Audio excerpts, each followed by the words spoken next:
Hello, and welcome to a new season and a new episode of Rampant Red Devils.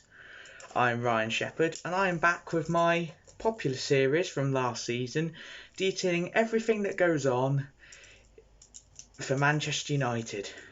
It's a series that I loved doing last year, and it's a series that I'm looking forward to sharing with you guys this season as we go through the traditional ups and downs of a Manchester United season, as you would probably expect. Today's episode on the return of Rampant Red Devils will be discussing my thoughts on Man United's potential title charge this season, and basically just a season preview with the Premier League kicking off on Friday. Let's get started. So obviously a new season is just around the corner, well precisely in 2 days, even though it's Brentford Arsenal on the first day. Man United's kick off their campaign at 12:30 on Saturday afternoon against Leeds United. What a contest for an opening day, for the opening Saturday game rather of the new Premier League season. Now, I'm going into this season with a lot more confidence than I am last season regarding Manchester United. Yes, I'm still not over the fact that we lost to Villarreal in the Europa League final due to some dubious penalty decision making. Yes, I'm talking to you, David De Gea. But I'm going into full confidence. I mean, we've signed Sancho and Varane, but more on them in a second. And I just feel that with a proper defensive midfielder, we actually may push for the title. Yes, Man City have signed Jack Grealish for over £100 million. Liverpool have signed Canate. Tottenham are doing brand new business under Nuno with the likes of Romero and Brian Hill coming into the club. But I feel that Man United have had a very good transfer window so far, and I feel that they'll surprise a lot of teams next season. As long as if Ollie doesn't decide to play a McFred pivot for most of the season, I think United will be our title challengers, and I think they'll be the side out of the top four that will shock everybody.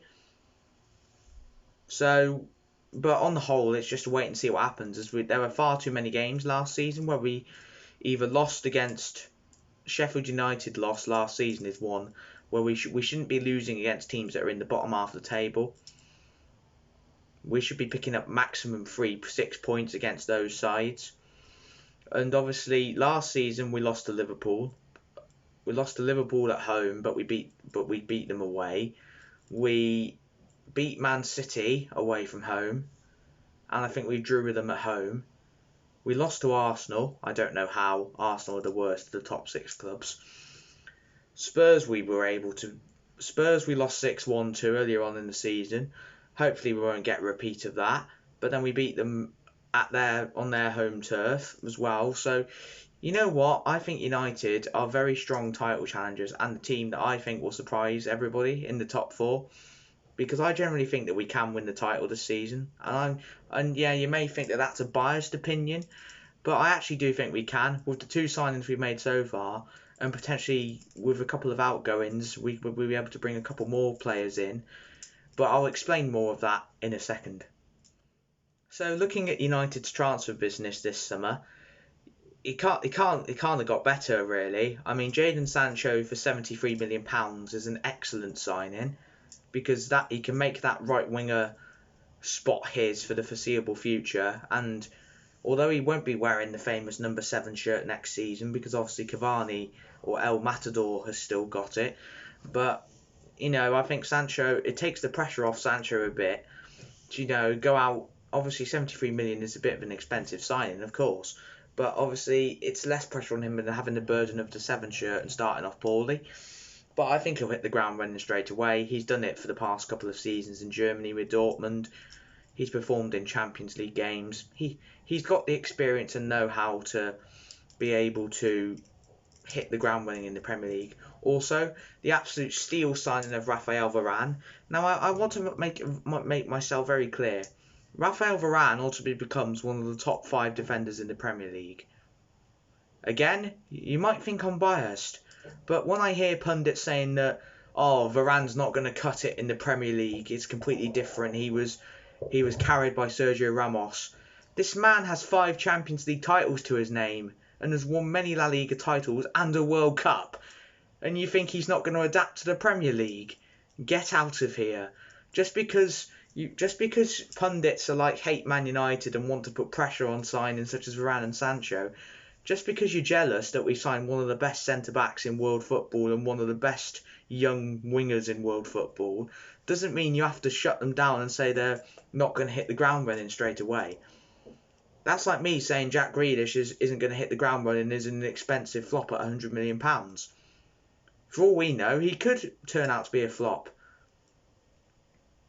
Because £100 million is an astronomical fee for a player who doesn't have a great goal and assist output the past couple of seasons in the Premier League. Now I'm not jacking down on Grealish here because I think he's an exceptional signing for City, but I just like the fact that pundits and people that I've seen are already saying that Varane and Sancho won't hit the ground running straight away, when it's completely false. Varane's done it in La Liga for years now. He's got a World Cup to his name. He's won 5 Champions League titles. He's the perfect partner to go alongside Harry Maguire at centre back. With Maguire fresh coming back off an excellent Euros campaign as well, and Luke Shaw, who is probably the best left back at that tournament. We've probably got one of the best back fours in the Premier League. Now, with the addition of Varane, yes, obviously the goalkeeper situation still worries me, but we've got a decent back four now that should concede less goals. And obviously when we've got the attacking outlay of Sancho, Pogba, Bruno, Cavani, Rashford when he returns from injury, Mason Greenwood, we don't need a striker. It's more the holding defensive midfielder role that I'm more concerned about. But no, our transfer business has been excellent so far this window. And if we can get a defensive midfielder, I don't know, Ruben Neves, Bissouma, Camavinga, Saul Niguez, just someone to play there in that defensive midfield role, I think we generally will have a shot at the title.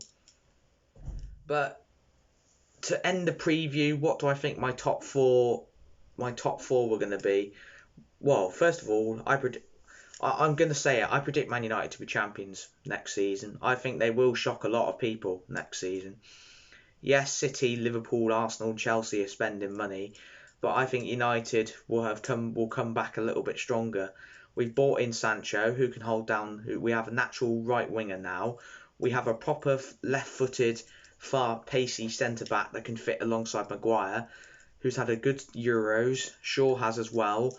Wan-Bissaka will only improve naturally, with Dalot coming back in from his loan at Milan to be the only significant downside. Obviously, is Rashford's out till October, so someone like Greenwood or Dan James will have to step up on the left-hand side. Obviously, Cavani will be continuing to bang in the goals, hopefully. This campaign, Martial has to step up, or he'll be gone next summer, I feel. But I also believe that if we get a natural defensive midfielder, it can actually set the shackles off the likes of Pogba, Bruno and Donny van de Beek that tad more, to be more influential in games. But if you want my top four, I'm going to go with Man United as champions, City second, Chelsea third and Leicester fourth. I think Liverpool are running out of steam. They haven't made that many signings, so they'll be fifth. Tottenham, obviously the Kane will he won't he leave saga will continue to drag on, and I just think that Nuno has a tough job getting Tottenham back into the top four despite the signings they've made. But relegation candidates, I think Watford will go down. I've never really liked Watford.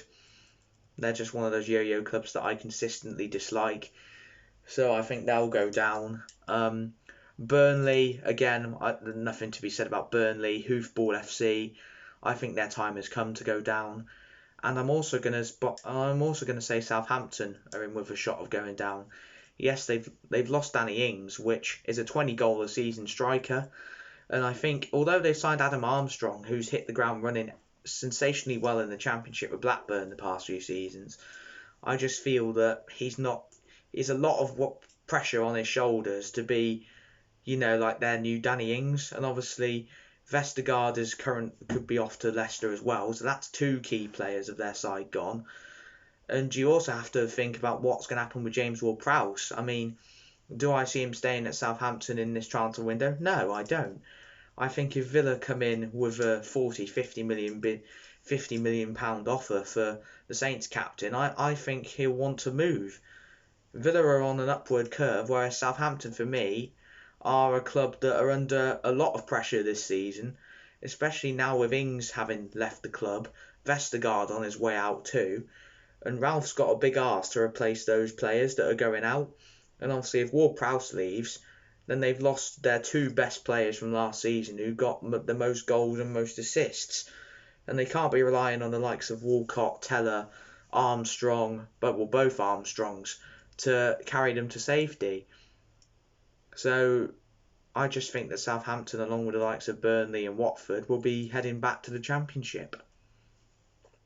And that is my Premier League preview for the Rampant Red Devils series. If you like this episode, please make sure to subscribe. Our links are all down below in the description. We're trying to hit 50 subscribers by Christmas. I feel that's a good target that we can set ourselves. As we're on an upward curve for Free Kick Podcast, we now have our own Tumblr page where we will be writing articles for. Obviously, I'll be still doing stuff for Hull Seville. That will be in the subscription below. Obviously, Nathan and Jack will have their own season previews out shortly. So yes, Rampant Red Devils, Scouting Saints and Total Tottenham are making a comeback this season, and we will stick it out for the entirety of the new Premier League campaign. So we've got exciting content coming up for you guys to enjoy. So yeah, if you like this video, please make sure to subscribe, and I will be back soon with my match analysis of Man United against Leeds on the opening day of the new Barclays Premier League season. Until then, see you soon.